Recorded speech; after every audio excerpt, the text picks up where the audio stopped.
uma página, como é a estrutura de uma página do Talmud, tá? Então olha só, aqui a primeira página do Talmud, primeira coisa interessante que vocês veem, o Talmud, tá? Vocês estão vendo um monte de letrinha, né? Parece uma sopa de letrinhas. Vou falar para vocês que até eu ir para Yeshiva, eu não usava óculos. Os óculos começaram na Yeshiva, interessante. A minha mãe, quando eu chegava em casa, falou: mas como é que se lê todas essas letrinhas? O que vai acontecer com o teu olho? Vai acontecer que alguém vai ganhar dinheiro comigo, que eu vou ter que comprar um monte de óculos, tá? O Talmud é esse texto que tá... A gente já vai mostrar, quer dizer, a gente já tem tudo bonitinho. Mas essa é uma página de Talmud, primeira página. Uma coisa muito curiosa que eu quero tratar para vocês é que a primeira página do Talmud, a numeração, a paginação, é de acordo com o valor numérico das letras em hebraico. Sempre, então você tinha que falar, então qual a primeira página? A página Aleph. Isso vale para o Talmud de Jerusalém, o Talmud da Babilônia não. A primeira página é Bet, é 2. Você começa da página 2. Por que você começa da página 2? O que aconteceu com a página 1? Não é porque é a capa. Não. A gente fala que tem tanta coisa que você não sabe, então saiba que você vai começar da 2. Tá? Então isso é uma coisa interessante. Mais uma coisa interessante que eu vou te falar, tá? O número da página, só para você, olhando a sua tela, tá à esquerda, na parte superior, tá lá o número a página, que é Bet, e quando a gente fala que a gente vai estudar uma página de Gemara, uma folha, é o verso e o contraverso. E aí quer dizer que você estuda uma folha de Gemara, tá? E aí você lê, a gente não chama a página 2 e 3, a gente chama a página 2A e 2B. Depois vai para a página 3A e 3B. Então, por exemplo, quando a gente fala que o Talmud da Babilônia tem 2.711 páginas, na verdade é o dobro.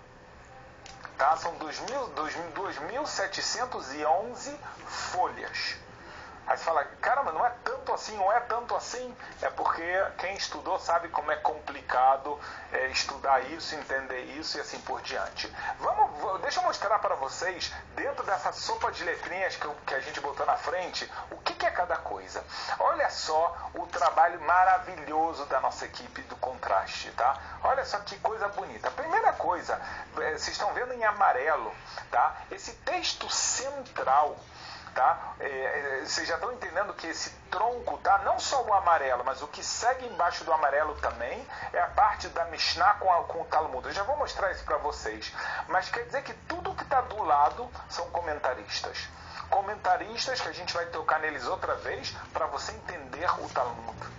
Tá? Isso, eu vou explicar isso como eu falei outra vez, mas só para entender. O texto talmúdico, ele está aí onde está o amarelo e descendo na coluna do amarelo. Tá? Por que a gente marcou só uma parte dessa coluna? Porque aqui está uma Mishnah. Toda página de Talmud começa com uma Mishnah. Desculpa, não é verdade, eu expliquei mal. Mas todo tratado de Talmud, ele começa com uma Mishnah, e aí vem o Talmud e vai ensinar tudo que eu aprendo dessa Mishnah. Então, nessa página que está na nossa frente, o que você está vendo em amarelo é uma Mishnah. Se você não lembra o que é uma Mishnah, só olhar, entra na Academia de Moisés, vê minha aula que eu falei sobre isso. Então, essa é a Mishnah. Beleza? Então essa Mishnah, por exemplo, ela está tratando da lei de fazer o Shema Israel. A partir de quando uma pessoa pode fazer a mitzvah do Shema Israel de noite. E aí ela vai trazer duas opiniões, na verdade 2 opiniões e meia, tá? Isso o Talmud vai falar que não são 3 opiniões, parece que são 3, mas na verdade são 2. Uma se divide em 2. E aí ela fala, uma opinião fala que é quando os sacerdotes iam comer, desculpa, essa primeira parte todo mundo concorda, quando os sacerdotes iam comer da parte que só os sacerdotes podiam comer, que se chamava Trumá. Aí depois o Talmud pergunta, a Mishnah pergunta, até quando pode fazer o Shema Israel de noite? E aí sim vão vir 2 opiniões, tá? Me confundi, a primeira parte não tem discussão, mas a segunda parte tem, até quando? Aí vai vir a opinião de Rabi Eliezer, vai vir a opinião dos sábios, vai vir a opinião de Rabban Gamliel, tá? E aí isso tudo vai fazer parte da Mishnah. Depois que eu estudei a Mishnah Entendi a Mishnah, agora eu quero saber um monte de coisa. Eu quero entender cada detalhe da Mishnah. Que leis se aprendem? Qual a lei que sai dela? Quem tem razão, Rabi Eliezer ou os sábios? E assim por diante. Aí o que eu vou fazer? Aí eu vou estudar o Talmud, tá? Que é o próximo slide que eu vou mostrar agora para vocês. Então, se esse primeiro slide vocês estão vendo a parte da Mishnah, agora, olha só, o amarelo agora ele mostra a parte da Gemara, a parte do Talmud, tá? A Mishnah também é parte do Talmud, mas a gente estudou. Ela foi feita no começo separado em hebraico e depois começa o estudo do Talmud em aramaico, dissecando a Mishnah, explicando cada detalhe, cada ponto. Por exemplo, tá? Vou dar um exemplo dessa página que a gente está.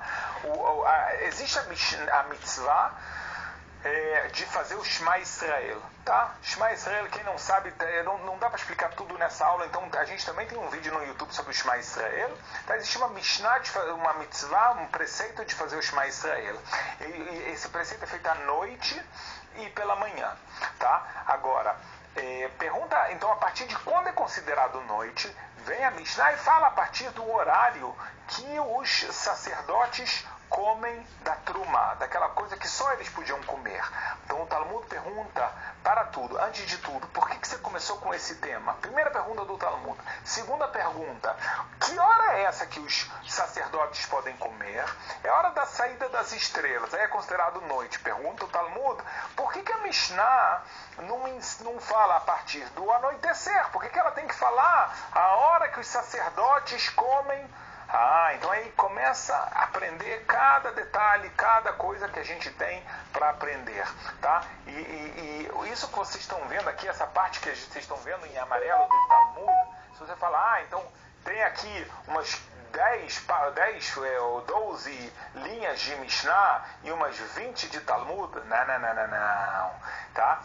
Só para você ter uma ideia, essa Mishnah é aquele texto que a gente viu, e depois você tem o Talmud, que é o que você está vendo agora. Agora ele segue páginas e páginas e páginas e páginas do que sai dessa Mishnah, a parte do Talmud, até vir a próxima Mishnah.